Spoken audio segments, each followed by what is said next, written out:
अस्सलामुअलैकुम। आज बात करेंगे हम प्रेडिकेट नाउन के बारे में और इसकी डेफिनेशन को देखा जाए तो nouns that follow linking verbs are known as predicate nouns. ठीक है ना। तो जो भी प्रेडिकेट नाउन होगा वो ज़ाहिर सी बात है लिंकिंग वर्ब को फॉलो करके ही इस्तेमाल किया जाएगा। Sometimes known as predicative noun, यानी कि कुछ वक्त या कभी कभार हम इसको प्रेडिकेटिव नाउन के नाम से भी जानते हैं या इसको पुकारते हैं।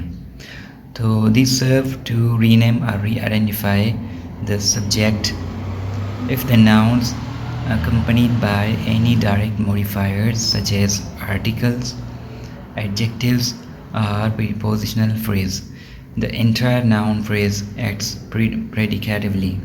ठीक है ना। तो क्या है कि हम जो सेंटेंस आता है उसमें डायरेक्ट मॉडिफायर्स होता है, जैसे कि आर्टिकल, एडजेक्टिव या प्रीपोजिशनल फ्रेज होता है। तो इन सारों को फॉलो करके जो एक प्रेडिकेटिव नाउन इस्तेमाल होता है, आज इसके बारे में हम कुछ पढ़ेंगे। 1 2 3 मैंने कुछ मिसाल लिखे हैं, फिर उसकी मदद से भी हम कुछ इसको मज़ीद क्लियरिफाई करेंगे। तो पहला जो हमारा एग्ज़ाम्पल है वो है लव इज़ अ वर्चू। तो यहाँ पे वर्चू एक फ्रेज़ है जो इसको फॉलो करके लव के बारे में मज़ीद बता रहा है। लव इज़ अ वर्चू, यानी लव जो है वो असल में क्या है, अ वर्चू है। ठीक है ना। तो इसको मज़ीद मैंने बता दिया है। The noun phrase virtue follows the linking verb is to rename the subject love. ठीक है ना।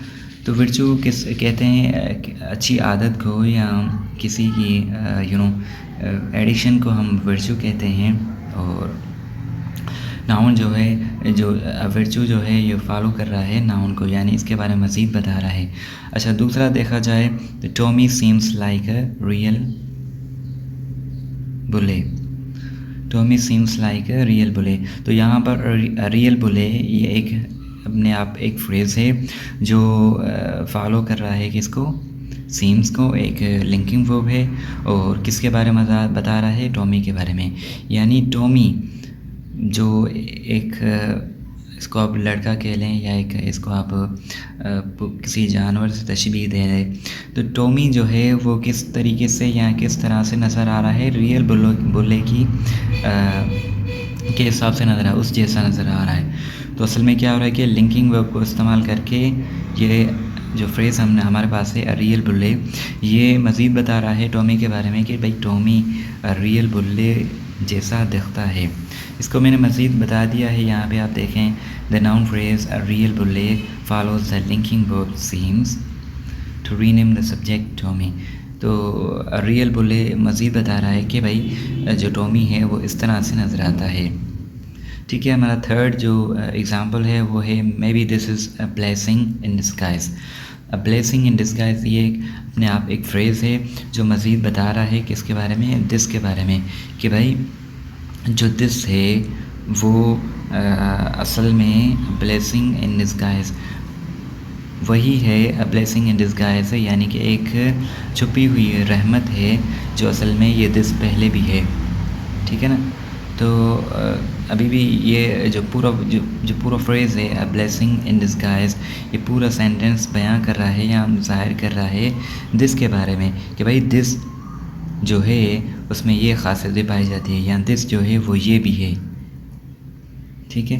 अब इसको मज़ीद मैंने लिख लिया, यहाँ पे आप देख लें। The noun phrase a blessing follows the linking verb is to rename the subject this. तो इस तरह से लिंकिंग वर्ब को इस्तेमाल करके हम कोई फ्रेज़ या कोई एक वर्ड या कोई एडजेक्टिव इस्तेमाल करके कोई फ्रेज़ या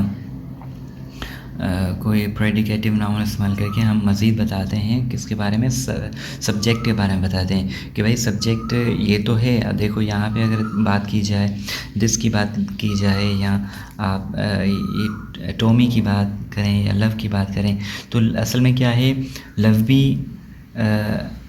वही है जो असल में वर्चू है। यानी वर्चू मज़ीद बता रहा है या मज़ीद दिखा रहा है लव के बारे में। रियल बुल्ले। ये भी मज़ीद बता रहा है टॉमी के बारे में कि भाई टॉमी है और वो इस जैसा दिखता है। तो ये भी एक ऐसा समझो कि एक खासियत है जो इसमें पाई जाती है टॉमी में।